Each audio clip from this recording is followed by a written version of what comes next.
And every citizen, I will fight for you, for your family, and your future. Every single day, I will be fighting for you, and with every breath in my body.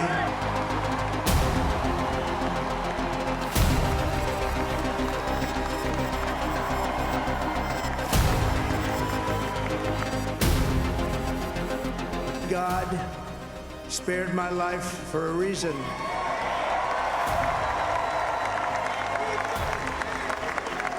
And that reason was to save our country and to restore America to greatness. I will not rest until we have delivered the strong, safe, and prosperous America that our children deserve and that you deserve. This will truly be the golden age of America. That's what we have to have.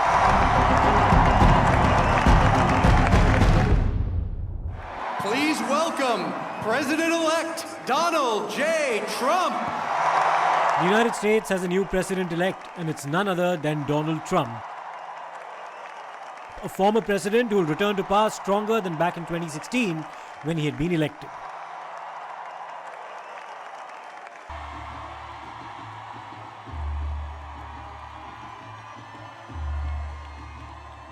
Many had predicted a close race between the Vice President Kamala Harris, who was the Democratic presidential nominee, and Donald Trump, but it wasn't to be. In fact, some earlier polls had predicted a victory for Harris, but not for the first time were pollsters proven wrong. Frankly, this was, I believe, the greatest political movement of all time. There's never been anything like this in this country, and maybe beyond. And now it's going to reach a new level of importance because we're going to help our country heal. We're going to help our country heal. We have a country that help, and it needs help very badly. We're going to fix our borders. We're going to fix everything about our country. And we made history for a reason tonight, and the reason is going to be just that. We overcame obstacles that nobody thought possible, and it is now clear that we've achieved the most incredible political thing. Look what happened. Is this crazy?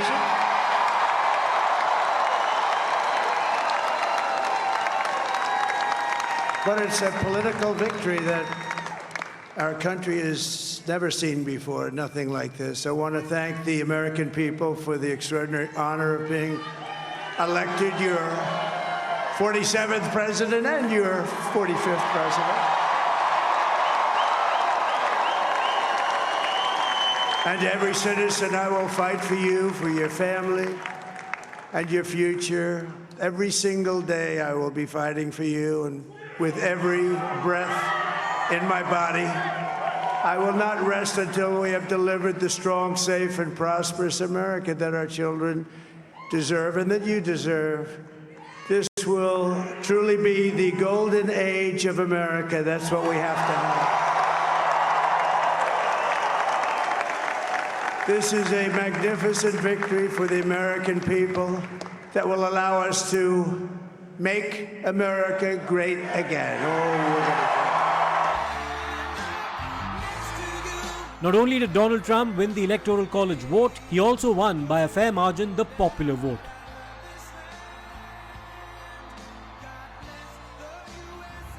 This wasn't the case back in 2016 when he had emerged triumphant against Hillary Clinton, where he had won the Electoral College vote but not the popular vote. What has stood out about Trump's performance this time is how he's managed to get the swing states to sway in his favor. These are Georgia, Wisconsin, Arizona, Michigan, Nevada, North Carolina, and Pennsylvania. Were you surprised by the decisive nature of this victory? Because a lot of pollsters had predicted a close contest. It hasn't turned out to be that way. Well, Siddharth, let's take a step back and revel and absolutely celebrate the fact that the United States and India are the two greatest democracies on earth, and that our people in the hundreds of millions voted this year in a peaceful and free and fair set of elections to determine our future. You know, we don't have that in every country around the world. And indeed, there is no tyrant or nomenclatura or central committee that decides our elections. It is the voice, in this case, of the American people. and they have delivered a very clear mandate. So we should now see what the policy will be of the new Trump 2 administration. But I think it is clear that the American people were emphatic if you look at the results that are coming in. And over the next few days, we'll see what policy impact that will have as the new administration gets organized. Donald Trump managed to improve his vote share in every state with the exception of Washington. And in states that conventionally vote Democrat, Donald Trump did give Kamala Harris a run for her money. These included New York, Connecticut, and New Jersey. Donald Trump has taken a hard line against illegal immigration, but even among voters of the Latino background, his stock has risen. This was certainly the case in states like Florida. The priorities for a second term, you're going to have priorities that exist within the United States, and you have priorities on the global stage. For the United States, I think President Trump's going to focus on economic security and growth, and part of that includes cybersecurity and a willingness to harden some of our critical infrastructure, which has become vulnerable to incessant or persistent cyber attacks over the past several years. Another area you're going to see immediate emphasis on is strengthening border security and working towards immigration control. One of the things President Trump has reiterated over and over on the campaign trail is that he's absolutely for immigration when it's done in a legal and sovereign, respecting the sovereign rights of a nation. So I think there's a strong desire on the president's behalf to return to having a sovereign border, enforcing border security, and having people follow the legal process for entry into the country and becoming a citizen in the United States.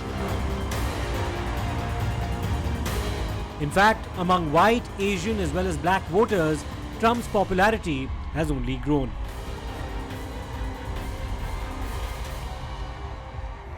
When he delivered his victory speech, it was interesting to note the prominence Trump gave to Elon Musk, who has backed Trump strongly in his presidential campaign.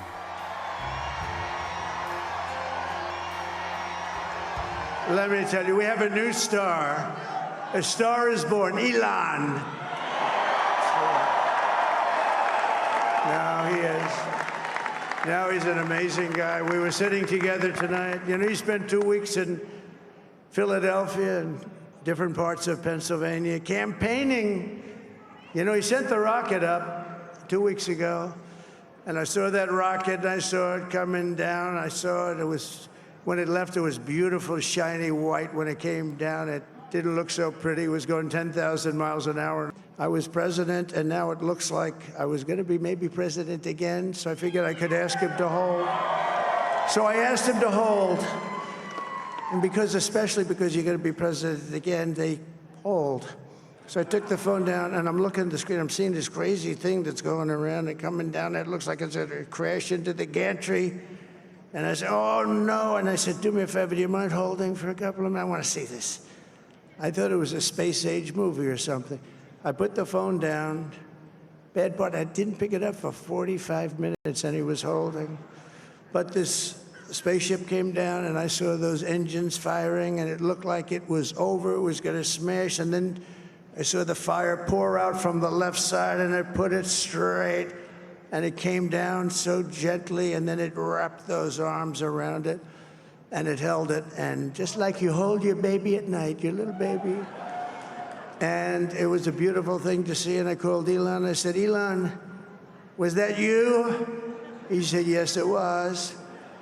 I said, who else can do that? Can Russia do it? No. Can China do it? No. Can the United States do it other than you? No. Nobody can do that. I said, that's why I love you, Elon. That's great. It also remains to be seen who Donald Trump inducts in his new cabinet. Will Vivek Ramaswamy find a place? If so, in what capacity? What will Trump's approach now be to the war in Ukraine as well as in the Middle East? I'd like to ask you in terms of what will the US do from here on? A lot of eyes in terms of course, the Russia-Ukraine war.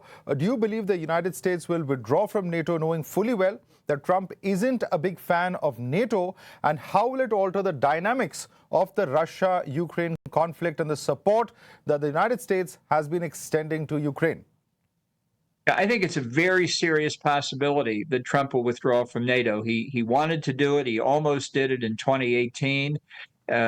He complains about the allies not having adequate defense expenditures.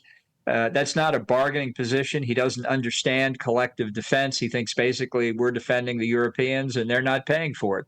Now, that's not the way an alliance is supposed to work, but that's how Trump sees it. And I think he could withdraw.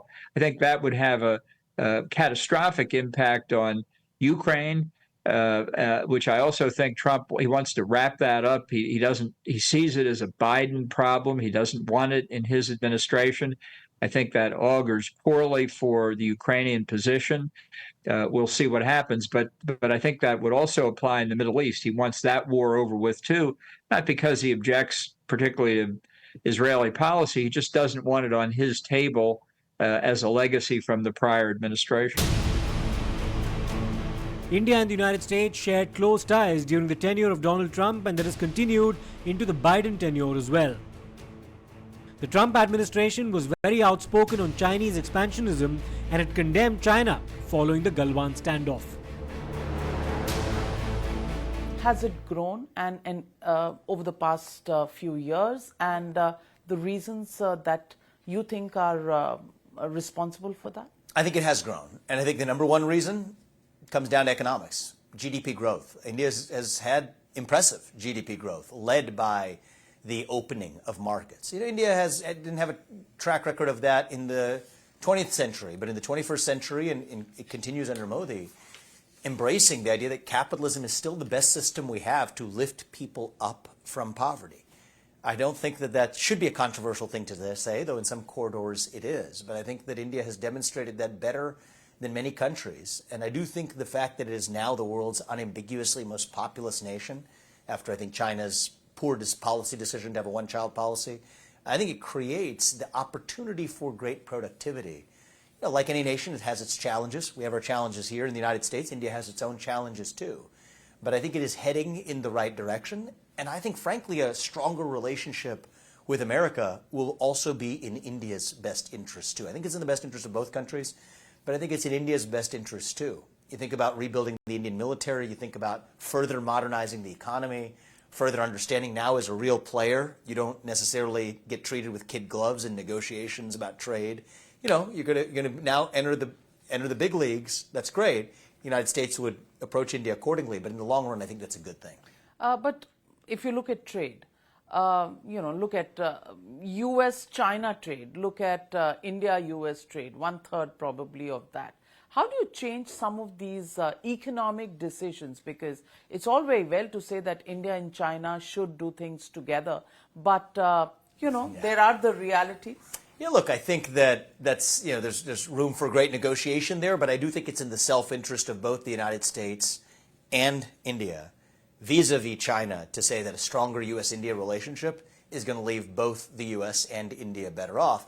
Now, India can't just, free ride on the United States and say, oh, we're a developing nation anymore. We got to look at each other in a serious way and say what's in the self-interest of both countries. And do I think that there's a lot of room for win-wins there? I do. That's the way I look at it. One area of concern with respect to the Trump presidency is trade, and Trump has been critical of tariffs on American exports to India.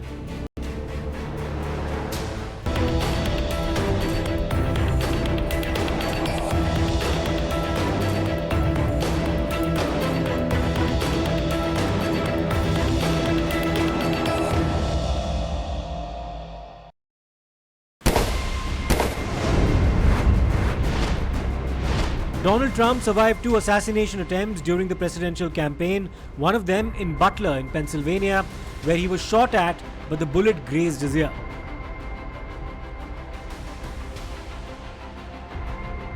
There was a sympathy wave undoubtedly, but many would admire the manner in which Trump persevered in the campaign and galvanized his base.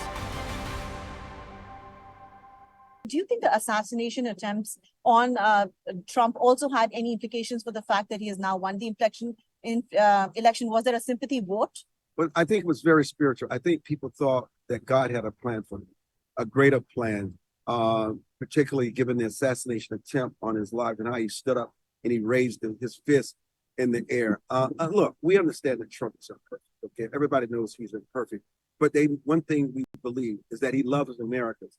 He will put Americans first. He understands their needs, and the fact that he is president, his being president, will make migrants think twice and asylum seekers thinking twice about crossing our borders. Americans just wanted a new direction, and they got it. As far as the Democrat camp is concerned, there was a change of order. Joe Biden made way for Kamala Harris, but the American electorate would bank more on Trump. How disappointed are you with the result of Kamala Harris losing this election? Well, I was hoping that Kamala Harris would pull through, but obviously she did not.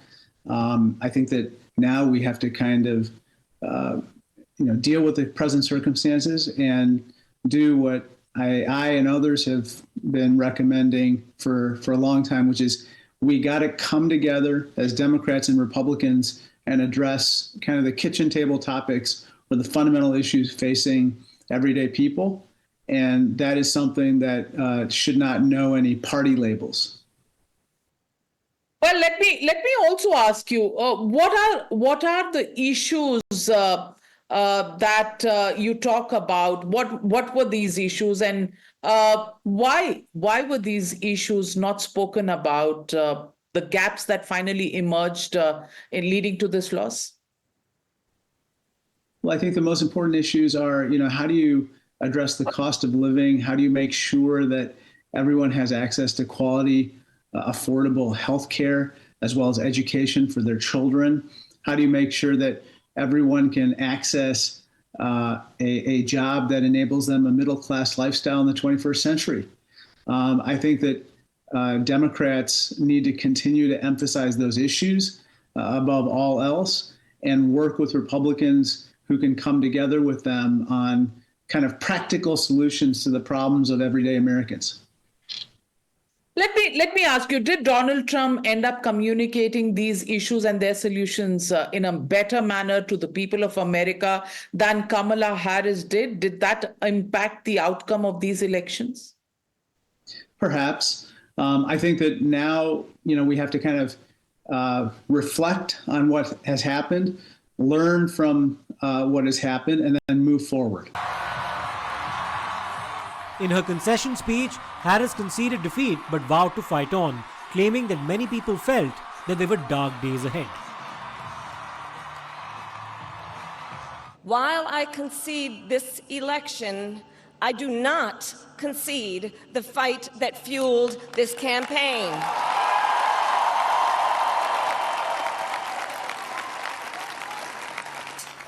The fight for freedom, for opportunity, for fairness, and the dignity of all people.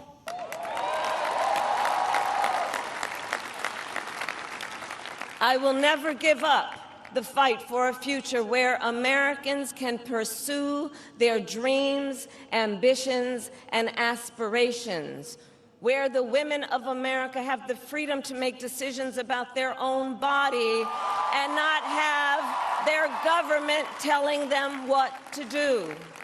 And America, we will never give up the fight for our democracy, for the rule of law, for equal justice, and we will continue to wage this fight in the voting booth, in the courts, and in the public square. Now, I know folks are feeling and experiencing a range of emotions right now. I get it. But we must accept the results of this election. Earlier today, I spoke with President-elect Trump and congratulated him on his victory. I also told him that we will help him and his team with their transition, and that we will engage in a peaceful transfer of power.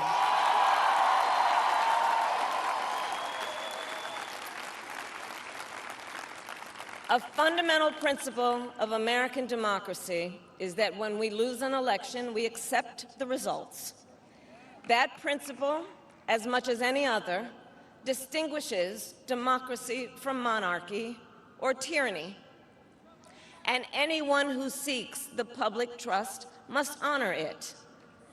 At the same time, in our nation, we owe loyalty not to a president or a party, but to the Constitution of the United States.